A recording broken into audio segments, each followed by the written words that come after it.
Chapitre 6. Site enfoui de l'Amazonie.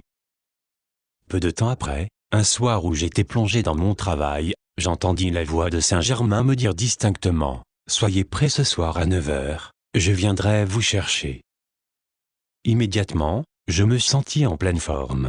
Je terminai rapidement mon travail, pris un bain et m'apprêtai à dîner de bonne heure. « Je vous apporterai la nourriture qu'il vous faut », me dit alors Saint-Germain. J'attendis donc et j'entrai dans la plus profonde méditation que je pus atteindre, reconnaissant partout la pleine et parfaite manifestation de Dieu. À 9 heures précises, la maître apparut dans ma chambre, portant des vêtements qui avaient l'apparence métallique et brillante de l'acier poli mais qui, au toucher, paraissaient plutôt faits dans un alliage extrêmement léger de soie et de caoutchouc. L'examen de cette belle et nouvelle texture me fascina au point que je sortis de mon corps sans m'en apercevoir, jusqu'au moment où, me retournant, je le vis étendu sur le lit. En m'avançant vers le grand miroir fixé sur la porte, je vis que mes vêtements étaient identiques à ceux que portait Saint-Germain. Je m'en étonnai, et me demandai pourquoi ils différaient tant de ceux qui nous avaient servi jusqu'à présent. Il lut la question dans mon esprit et y répondit. Essayez de comprendre, mon fils, que dans l'état ascensionné, nous avons toujours la faculté d'employer la pure substance universelle et elle répond aussitôt à notre désir. Si nous désirons une forme, pour un temps limité, nous donnons à la substance dont elle est formée cette qualité, et la forme se manifeste conformément à notre décret. Aujourd'hui, nous aurons à traverser l'eau et la radiation spéciale de cette matière entourera votre corps subtil d'un champ magnétique qui l'isolera contre les effets naturels de l'élément liquide. Essayez de concentrer votre pensée sur ce pouvoir qui est en vous. Faites appel, pour votre usage, à l'océan de substance universelle dans laquelle vous pouvez puiser sans limite. Elle obéit sans exception aucune au décret de votre pensée et manifeste toute qualité qui lui est imposée par l'activité du sentiment humain. La substance universelle obéit à votre volonté consciente en tout temps.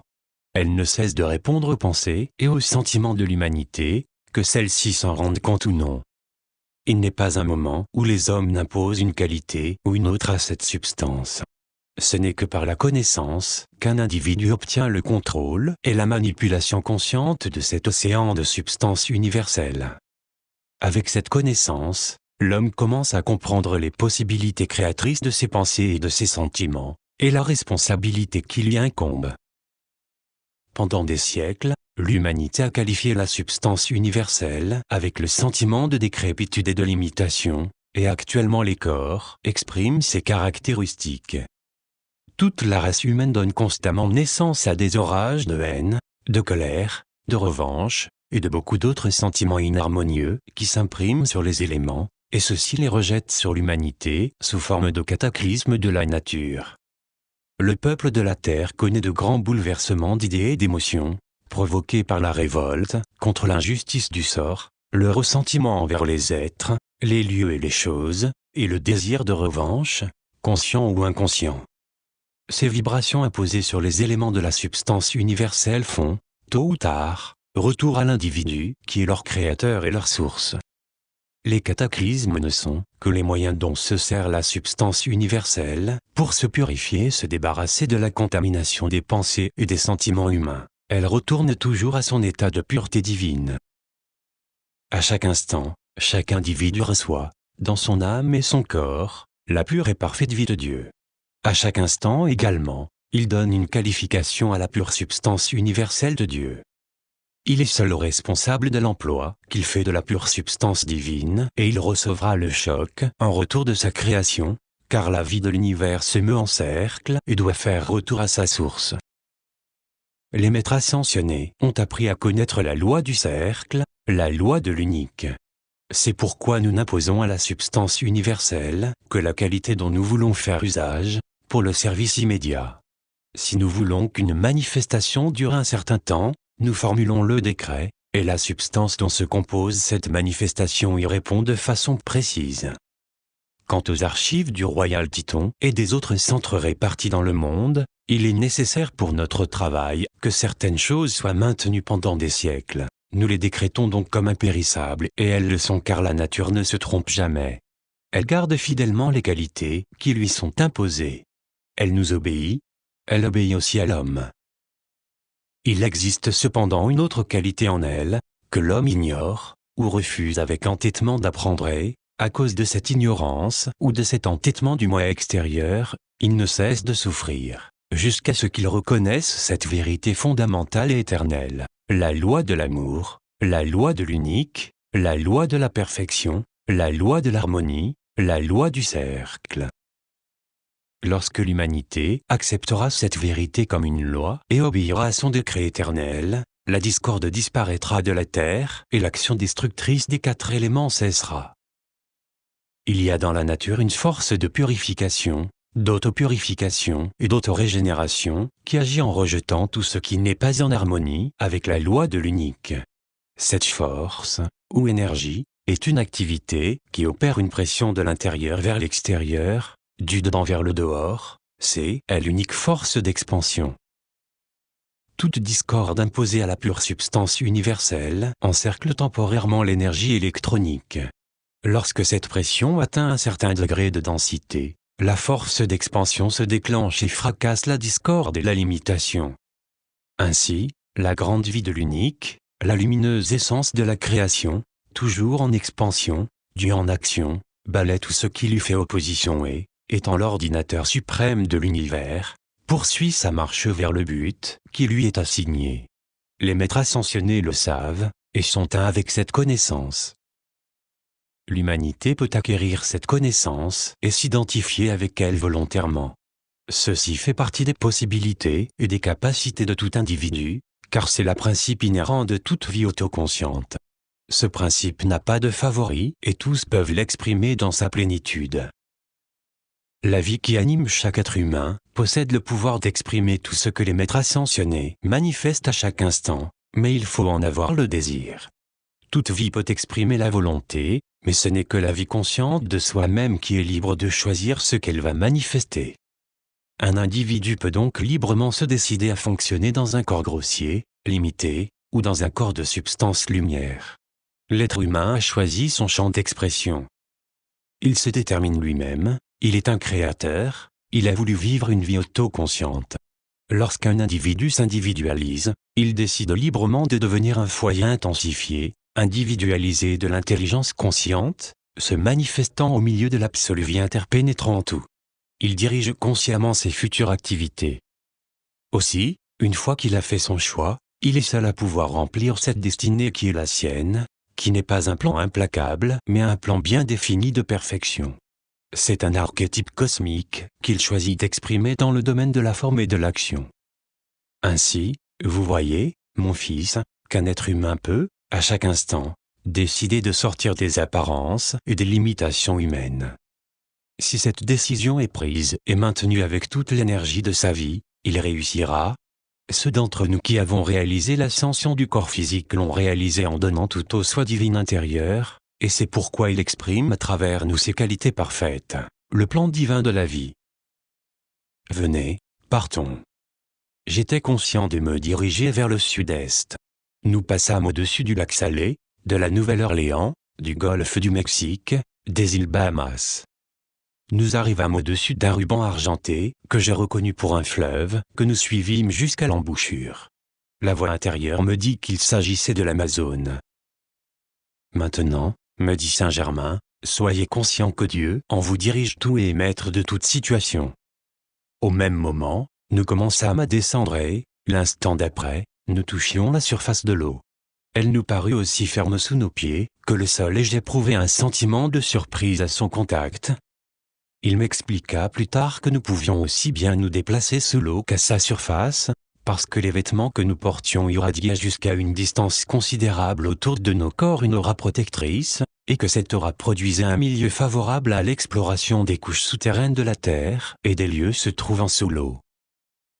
Ce phénomène, continua-t-il, est dû à ce que le monde scientifique appellerait un champ de force électrique autour de nos corps, mais la force électrique qui charge ces vêtements est une électricité plus subtile que celle qui est connue dans le monde physique. Un jour, vos hommes de science découvriront cette force et comprendront qu'elle a toujours existé dans l'atmosphère. Mais ils n'ont pas su comment la contrôler encore, ni la diriger pour le service de l'humanité. Il est bien plus facile de la contrôler par l'intelligence que par un appareil physique quelconque, bien qu'elle puisse être produite et contrôlée par des moyens mécaniques. Ce que le monde extérieur connaît sous le nom d'électricité n'est qu'une force grossière de la grande énergie spirituelle de la vie. Elle existe dans toute la création. Au fur et à mesure que l'homme s'élèvera et gardera un contact conscient avec son Dieu intérieur, il s'apercevra des possibilités gigantesques qui se trouvent dans l'usage de cette énergie et de cette force. Le service qu'elle peut rendre dans le travail créateur, qu'il peut avoir à accomplir dans toutes les phases de son activité est illimité. Nous entrâmes dans l'eau, la traversant sans rencontrer aucune résistance. Je fus un peu saisi par la nouveauté de l'expérience, mais je me souvins aussitôt de l'admonition d'avoir seulement conscience de mon Dieu intérieur, comme maître de toute la situation. Nous arrivâmes bientôt près de la côte et passâmes au-dessus de nombreux crocodiles, qui nous virent sans être dérangés par notre présence. Continuant sur le continent, nous arrivâmes jusqu'à la partie supérieure d'un monument. Voici le sommet d'un obélisque de 18 mètres, m'expliqua Saint-Germain. Seulement 3 dépassent au-dessus de la surface du sol. Cet obélisque indiquait le point culminant d'une importante cité, qui fut enfouie lors du dernier cataclysme qui submergeait l'Atlantide. Cet obélisque est fait d'une matière impérissable et il est couvert de hiéroglyphes datant de cette époque.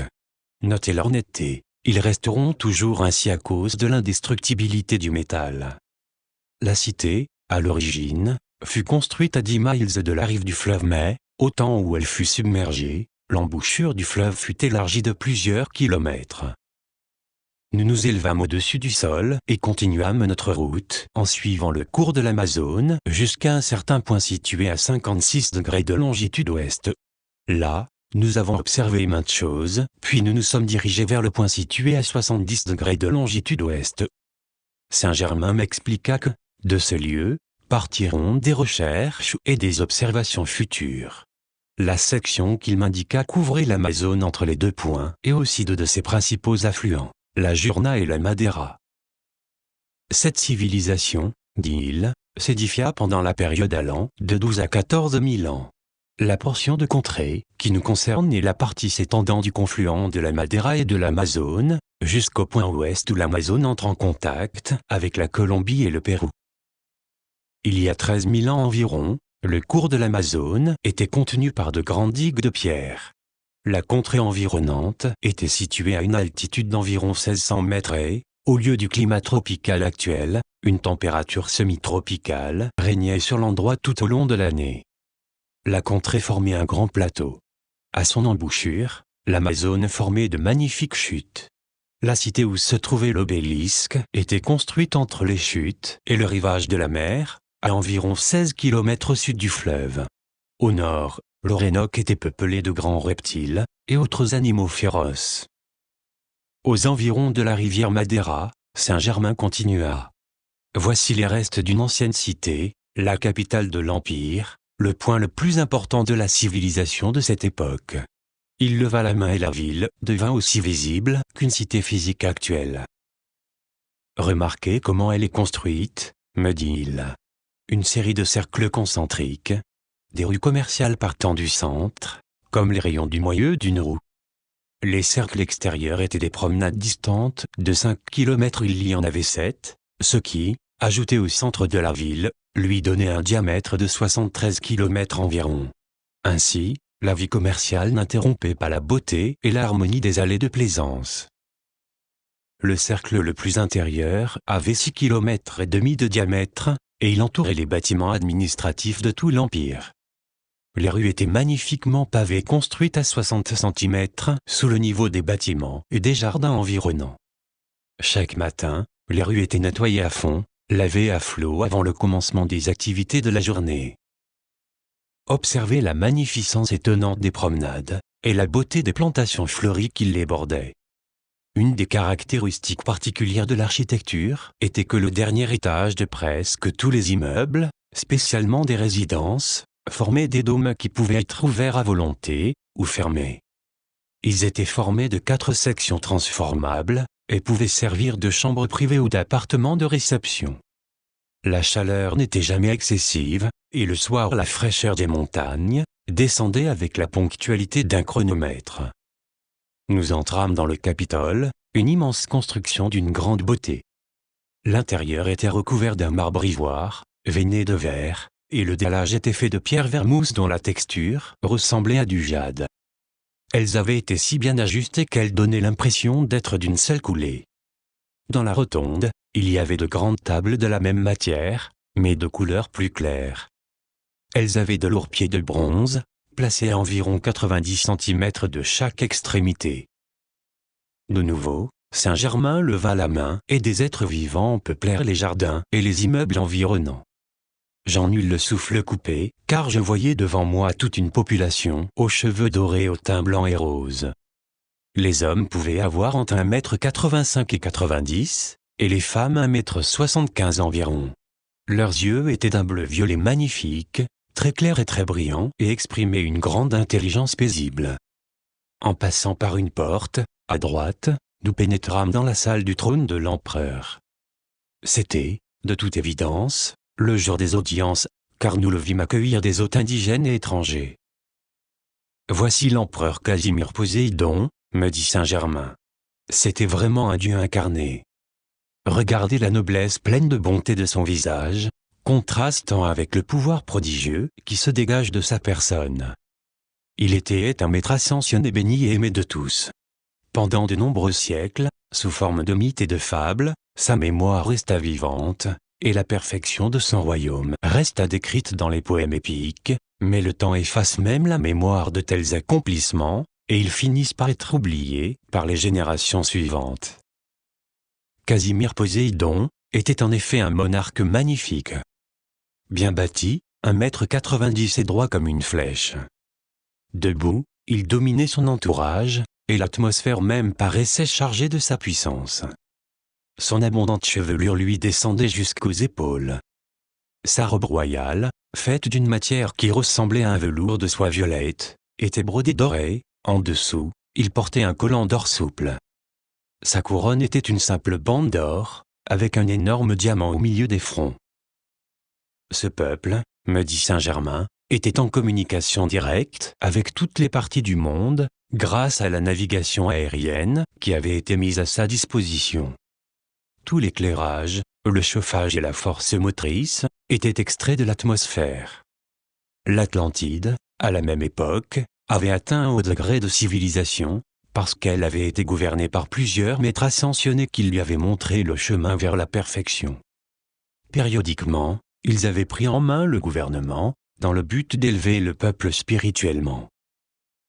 Il en a été ainsi au cours des âges. Toutes les grandes civilisations ont été bâties sur des principes spirituels et, tant que l'obéissance aux lois de la vie a été respectée, le développement est allé croissant. Dès que le gouvernement et le peuple commencent à se relâcher, permettant à l'injustice ou au mauvais usage de la vie de devenir des habitudes chez les fonctionnaires ou le peuple, la désintégration s'ensuit et continue jusqu'à ce qu'ils reviennent à l'observance de la loi fondamentale d'équilibre et de pureté, ou qu'ils soient balayés par leur propre discorde afin de permettre leur rétablissement de l'équilibre et un nouveau départ. Casimir Poséidon était un descendant direct des maîtres ascensionnés qui ont gouverné l'Atlantide. En fait, la civilisation qu'il présidait était une branche de la culture atlantéenne. Sa capitale était célèbre dans le monde entier, pour sa magnificence et sa beauté. Pendant que les districts ruraux vous sont montrés, notez la méthode employée pour le transport des objets, car la force motrice employée par ces gens était générée par un instrument ressemblant à un coffre de 60 cm² de base sur 90 cm de long, et connecté au mécanisme du moyen de locomotion. L'eau des rivières était captée et transformée en force motrice. Aucune organisation policière ou militaire n'était nécessaire grâce à la méthode employée pour appeler la loi au peuple, et lui donner, par radiation, la merveilleuse force spirituelle qui lui permettait de s'y conformer. À l'est du parc, il y avait un très beau monument. Nous nous en approchâmes. Au-dessus de l'entrée, on pouvait lire ces mots, « Le temple vivant de Dieu pour l'homme ». Nous entrâmes. Il était à l'intérieur beaucoup plus vaste qu'on ne pouvait le penser de l'extérieur. 10 000 personnes devaient pouvoir s'y rencontrer. Au centre de cet immense temple, il y avait un piédestal, d'environ 60 cm² à la base sur 6 mètres de haut, fait d'une substance laiteuse émettant une lumière blanche légèrement rosée. Sur ce piédestal reposait un bloc de cristal de 60 cm de diamètre, fait d'une substance émettant une douce lumière blanche. Elle était très douce et pourtant si intensément lumineuse, que tout le temple était brillamment éclairé. Cette sphère, me fit remarquer Saint Germain, était faite d'une matière précipitée, et contenait un foyer intense de lumière. Elle fut condensée et placée dans ce temple, à cette époque, par un grand maître cosmique, pour diffuser et maintenir la vie dans le peuple. Elle émettait non seulement la lumière, mais aussi l'énergie et la force qui stabilisaient les activités de l'Empire. Cette sphère de lumière fut établie par ce grand être et le temple fut érigé ensuite autour d'elle. Elle était en réalité un foyer précipité et une concentration d'énergie émanant de la présence suprême. Le grand maître cosmique qui l'avait établi apparaissait une fois par mois à côté de la lumière et proclamait la loi de Dieu, la loi du gouvernement et la loi de l'homme. Ainsi, il énonçait la voie divine de la vie, et il fut le centre de l'activité christique pour le peuple de cet âge. Ici, Saint Germain étendit de nouveau la main et le film vivant et parlant du grand être défila devant nous. Il est impossible de décrire avec des mots la gloire de cette présence. Je peux seulement dire qu'il était l'expression véritable du Fils de Dieu. Presque aussitôt, j'entendis ce grand être cosmique proclamer la loi au peuple.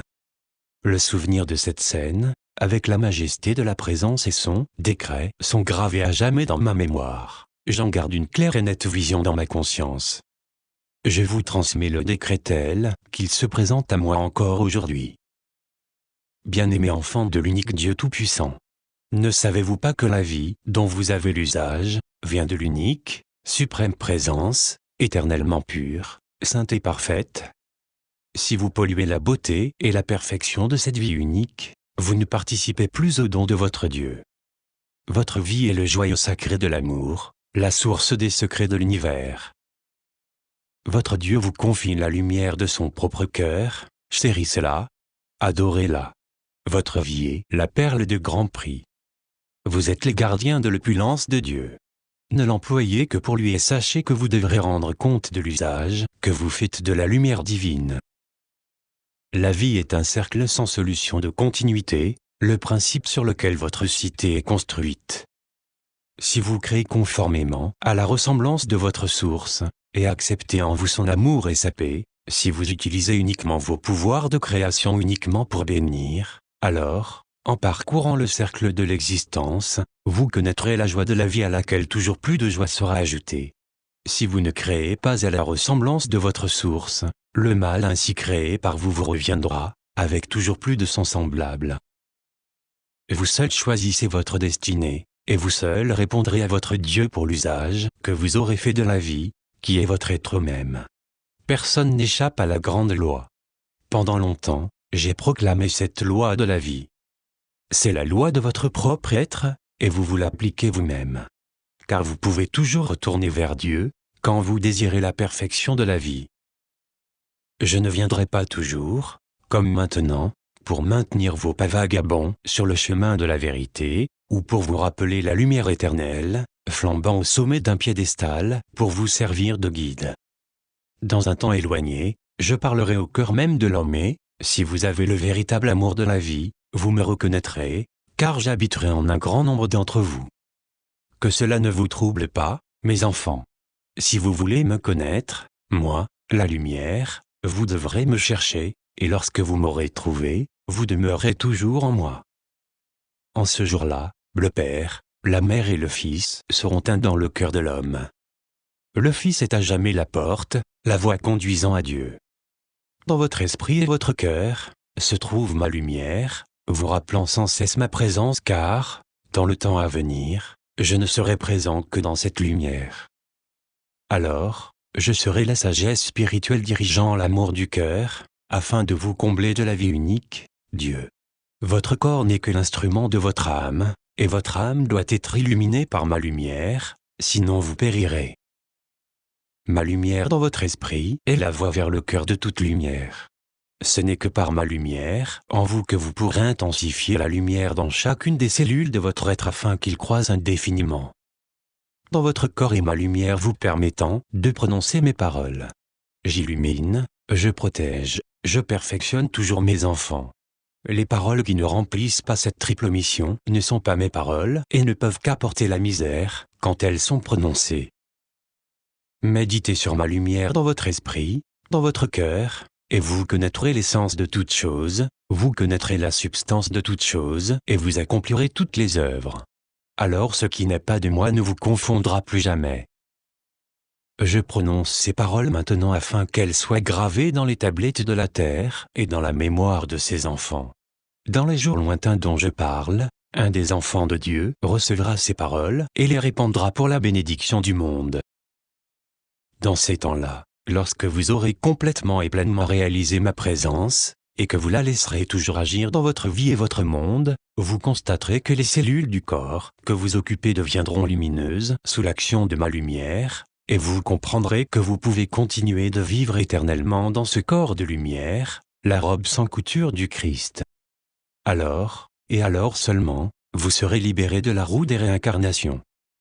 Après ce long voyage à travers l'expérience humaine, et après avoir satisfait à la loi de cause et d'effet, vous transcenderez toutes les conditions gouvernées par la loi, et vous deviendrez vous-même la loi tout amour, l'unique. Tel est l'éternel corps ascensionné du Christ, dit Saint Germain en se tournant vers moi. Dans ce corps, tous peuvent manier le sceptre de la maîtrise et être libres. Mon fils, même maintenant vous pouvez monter dans la lumière de l'unique, car la lumière est dans votre esprit, la lumière est dans votre cœur et, si vous voulez y demeurer fermement, vous pouvez, et vous ferez ainsi l'ascension de votre corps physique de l'imitation dans votre pur et éternel corps de lumière, à jamais jeune et libre, transcendant le temps et l'espace. Votre glorieux soi divin est là qui vous attend. Pénétrez dans sa lumière et jouissez de la paix éternelle et du repos dans l'action. Vous n'avez pas besoin de préparation, car il est tout-puissant. Répondez sans hésitation à votre être de lumière, qui vous tend les bras et, dès ce moment, aujourd'hui même, je vous le dis, vous pouvez opérer l'ascension de votre corps. Lorsqu'il se tut, les images cessèrent de défiler. Nous nous avançâmes à une certaine distance et nous arrêtâmes à un endroit où une grande pierre plâtre posée sur le sol. Lorsque Saint-Germain centra son pouvoir sur elle, la pierre fut soulevée de terre et bascula sur le côté, découvrant une ouverture avec des marches. Nous descendîmes jusqu'à une profondeur de 12 mètres et arrivâmes devant une porte scellée. Il passa rapidement la main sur la porte, la descella et mit ainsi à jour des hiéroglyphes. Concentrez votre attention sur cette inscription, dit-il. C'est ce que je fis et je vis alors les mots « Le temple vivant de Dieu pour l'homme » qui apparaissaient clairement sur la porte devant moi. Cette porte qui était là était la porte physique que nous venions de voir auparavant dans le film d'Images vivantes. Elle s'ouvrit et nous entrâmes dans une chambre située sous l'un des petits dômes élevés aux 4 coins du temple. Il y avait dans cette pièce un grand nombre de récipients métalliques d'environ 60 cm de long, sur 35 de large et 15 de profondeur. Saint-Germain en ouvrit un et je vis qu'il contenait des feuilles d'or, où était gravée au stylet l'histoire de cette civilisation. Je compris que d'autres pièces avaient été scellées et conservées sous les autres dômes, et que le grand dôme central avait été élevé au-dessus de la sphère de lumière. Nous découvrîmes un passage secret reliant ces chambres et, passant dans la seconde, nous vîmes des récipients remplis de joyaux provenant du temple. La 3e chambre contenait des ornements d'or et de pierres précieuses, le trône et d'autres sièges d'or. Le trône était un magnifique spécimen d'orfèvrerie. Le dossier avait la forme d'un coquillage formandé au-dessus de la tête du chef et, de chaque côté pendaient des draperies faites de minuscules boucles dessinant chacune un 8. Elles étaient retenues par un anneau au dos du siège et produisaient ainsi le plus gracieux effet. Au centre de la pièce se trouvait une table, qui devait avoir 4,20 m de long sur 1,20 m de large. De jade authentique, elle reposait sur un piédestal de bronze doré. Autour de la table il y avait 14 chaises en jade, aux pieds recouverts d'or. Les sièges étaient incurvés et les dossiers, merveilleusement sculptés, étaient surmontés d'un phénix d'or aux yeux de diamant jaune. Ils symbolisaient l'immortalité de l'âme et l'être divin parfait, immanent dans chaque individu, et que l'individu doit manifester en transcendant les souffrances et les cendres de la création humaine. La quatrième pièce était remplie de différents types de boîtes de force, ainsi que Saint-Germain les appelait, destinées à condenser et à transmettre l'énergie tirée de l'universel, pour l'éclairage, le chauffage et la propulsion. Les archives témoignaient que l'Empire était en contact avec toutes les parties du monde grâce à des vaisseaux aériens. Après cette civilisation en vint une autre du nom de Pima, puis une autre du nom d'Inca, et toutes deux durèrent des milliers d'années. Le déclin de la cité commença peu de temps après son apogée, et le grand maître cosmique, qui avait créé le centre de lumière grâce auquel elle s'était développée et avait subsisté, apparut pour la dernière fois au sujet. Il vint pour les avertir du désastre, comme menaçait l'Empire, et il aurait sauvé les habitants s'il l'avait écouté. Il prédit le cataclysme, qui allait faire tomber l'Empire dans l'oubli 5 ans avant la date fatidique, et ce fut sa dernière apparition. Ceux qui devaient être sauvés quittèrent la partie menacée du pays et se rassemblèrent dans un lieu sûr, car la dernière manifestation du cataclysme devait être soudaine et couper toutes les communications. Dès que l'avertissement prophétique fut terminé, le corps du grand être sembla s'évanouir et, à la consternation générale, il disparut complètement en même temps que le globe et le piédestal qui émettaient la lumière éternelle. Pendant un certain temps, le peuple se sentit troublé par cette prédiction mais, après qu'un an se fût écoulé sans que rien ne se produise, le souvenir de la présence du Maître s'estompa et le doute, quant au décret de destruction, commença à s'insinuer. L'empereur et les plus avancés spirituellement quittèrent le pays et se fixèrent dans un certain endroit des États-Unis où ils furent en sûreté jusqu'à ce que le changement ait lieu. La grande masse du peuple qui était demeuré sur place devint de plus en plus sceptique et, 2 ans plus tard, l'un d'eux, plus agressif que les autres, tenta de prendre la place de l'empereur.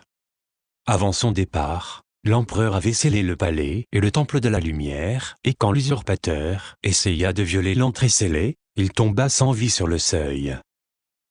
Vers la fin de la 5e année, au milieu du jour fatal, le soleil s'obscurcit et une intense panique s'empara de tous.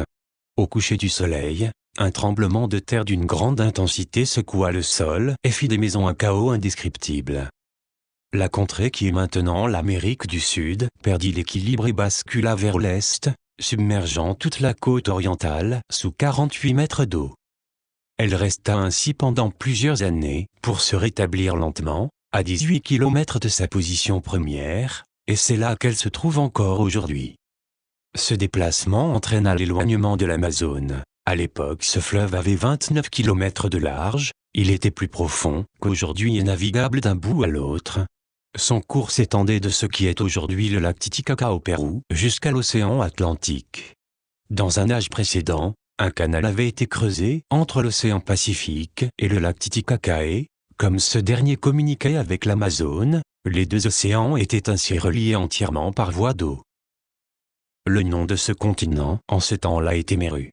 Ce nom était celui d'un grand être cosmique, dont le foyer principal d'activité était, et est encore, le lac Titicaca. Le sens du mot « Amazone » est « destructeur de vaisseaux », et il date de la période du cataclysme dont nous venons de parler. Le fait que tout le continent de l'Amérique du Sud ait un jour basculé donne la clé des nombreuses particularités présentées par la côte ouest, et que les géologues d'aujourd'hui sont incapables d'expliquer. C'est ainsi que les grands cataclysmes ont étendu un voile sur des civilisations aux réalisations remarquables, et dont de rares fragments remontent à la lumière, au passage du temps dans l'éternité. Le monde extérieur peut douter de ces assertions, mais les archives de cette civilisation, qui repose maintenant au Royal Titon, en seront un jour la preuve. Elles révéleront l'existence et la fin de cet âge révolu. Pendant qu'on me montrait ces activités impressionnantes, je me demandais comment une civilisation pouvait atteindre un niveau si admirable et une telle perfection dans tant de domaines, pour finir dans un cataclysme aussi horrible.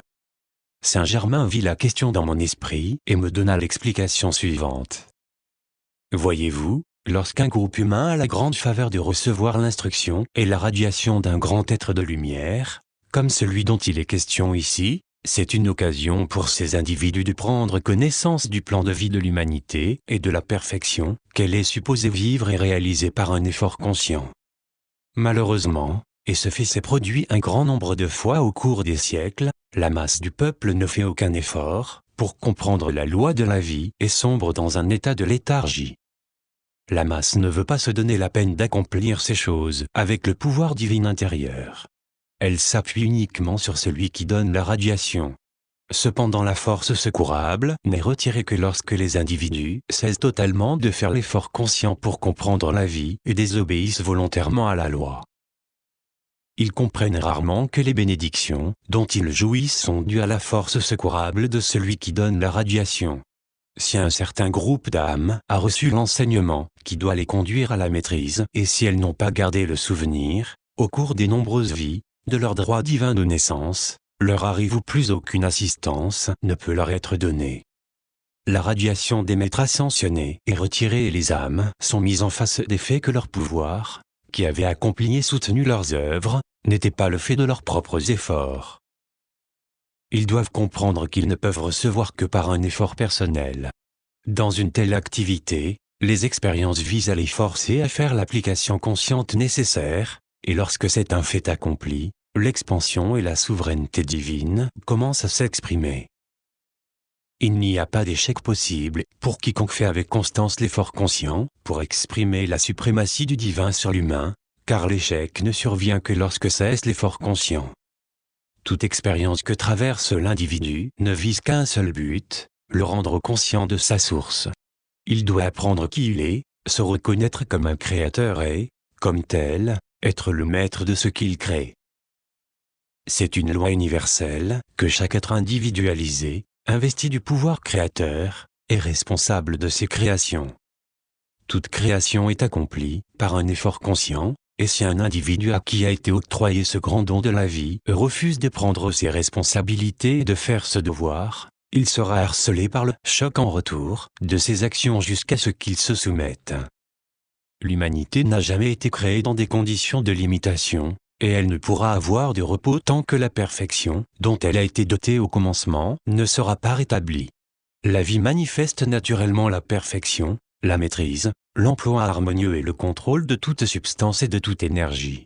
Ce sont les caractéristiques de l'homme originel. Dieu dans l'homme est cette perfection et cette maîtrise. Il est cette présence dans le cœur de tous, la source de vie, le dispensateur de tout bien et de toute perfection.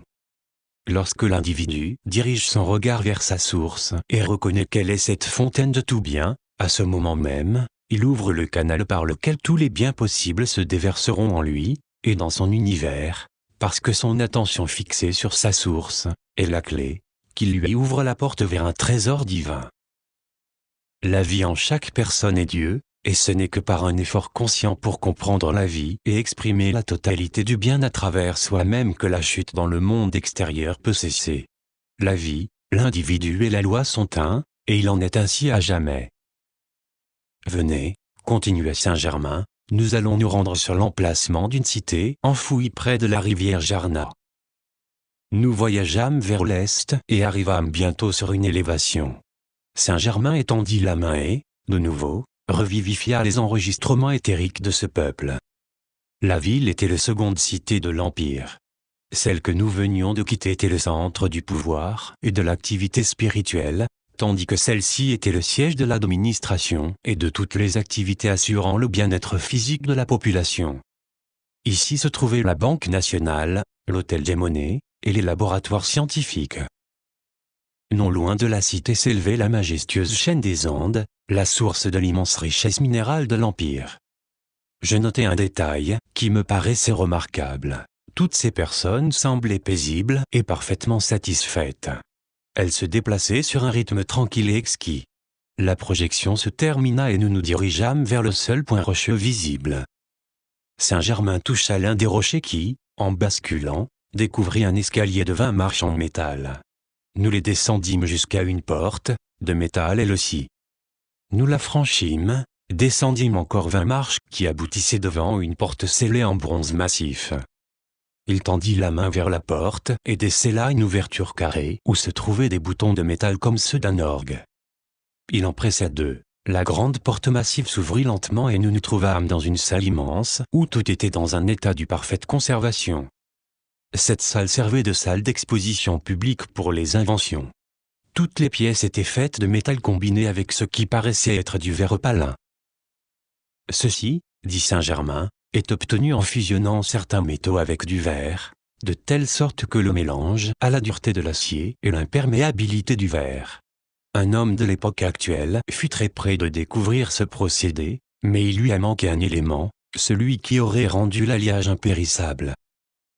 La pièce, tapissée de cet alliage, possédait 3 portes massives. Saint-Germain se dirigea vers une boîte de fiches, en pressa 3 d'entre elles, et toutes les portes s'ouvrirent en même temps. Nous franchîmes la première, et nous trouvâmes dans ce qui me parut être un passage voûté, long et étroit, plutôt qu'une pièce. Il était tapissé de récipients remplis de disques d'or de la taille d'un dollar d'argent, qui portaient la tête de l'empereur en incrustation et l'inscription « La bénédiction de Dieu sur l'homme ». En franchissant la seconde porte, nous trouvâmes des récipients analogues pleins de toute espèce de pierres précieuses non taillées. Dans la troisième pièce, les récipients étaient plats, et contenaient de minces feuilles d'or, sur lesquelles étaient inscrites les formules et les procédés secrets employés à cette époque. Parmi ceux-ci, me dit Saint-Germain, se trouvent des formules et des procédés qui n'ont pas encore été employés, même à cette époque, et qui seront mis en usage maintenant. Il retourna près de la boîte à fiches et en pressa une autre, que je n'avais pas remarquée. Elle ouvrait un passage, voûté, reliant le trésor à la frappe des monnaies. Le couloir devait avoir 500 mètres de long et, à l'extrémité opposée, nous pénétrâmes dans une pièce immense. Elle constituait la partie principale de la frappe et était remplie d'un véritable réseau de machines de la plus merveilleuse construction. Parmi beaucoup d'autres, je remarquai des machines pour estampiller l'or et d'autres pour couper et tailler les pierres précieuses. Elles me fascinaient tant étaient parfaites leur opération. Saint-Germain me montra un spécimen de verre malléable, clair comme du cristal. Dans cette pièce se trouvaient en quantité des pépites d'or, de la poudre d'or, des lingots d'or de 4 à 5 kilos chacun. J'étais muet devant un tel amas de richesses en un seul lieu. Saint-Germain, comprenant ce que je ressentais, me fit cette remarque. Dieu et la nature répandent leurs richesses en abondance sur la terre, pour la bénédiction et l'usage des êtres qui s'y incarnent, mais l'égoïsme et le désir de domination des humains leur fait oublier les voies supérieures de la vie. Ils sont la cause de l'inhumanité de l'homme envers l'homme. Le petit nombre qui a voulu contrôler la masse aurait dû avoir l'intelligence de comprendre que ce qui aide la masse, c'est ce qui aide aussi le plus l'individu. S'il refuse de reconnaître cette loi, l'autodestruction s'ensuit. C'est la conséquence de l'égoïsme. L'égoïsme et le désir de dominer autrui aveuglent la raison et obscurcissent la perception du mental inférieur sur les dangers qu'il court. Cette espèce d'individu court à sa ruine dans tous les cas, ruine spirituelle, mentale, morale et physique s'étendant jusqu'à la 3e ou 4e incorporation. Seule la lumière peut élever l'individu au-dessus de l'égoïsme. Lorsque l'individu émergera de la boue de son propre égoïsme et de la luxure sous toutes ses formes, tout ce que Dieu et la nature tiennent en réserve pour un usage correct pourra lui être confié. Tout individu qui se purifie de l'égoïsme et de l'appétit de jouissance peut avoir toutes les richesses à sa disposition, à condition qu'il s'en serve de façon harmonieuse et pour la bénédiction d'autrui. Tout individu peut conquérir, pour son propre effort, la garde de ses dons, car dans l'âge qui a déjà commencé, des richesses illimitées ne seront confiées qu'à ceux qui se seront rendus dignes d'être les gardiens et les dispensateurs responsables de ces trésors. Dieu et la nature dispensent ces dons à l'homme pour un bon usage, et l'usage correct est la seule condition qui permettra de les recevoir. Saint-Germain croisa les mains sur sa poitrine et continua. Dieu Tout-Puissant, pénètre si profondément dans le cœur de tes enfants qu'ils ne désirent plus que toi seul. Ainsi personne ne sera privé de tes dons. Il scella de nouveau tout comme nous l'avions trouvé, et nous retournâmes vers mon corps, dont je repris bientôt possession. Il me tendit la coupe de cristal habituelle. Elle était pleine de la substance de vie et il me dit, « Mon fils bien-aimé, vous serez un être de grande valeur. Puisse Dieu vous bénir à jamais. » Après cette bénédiction, il s'inclina et disparut.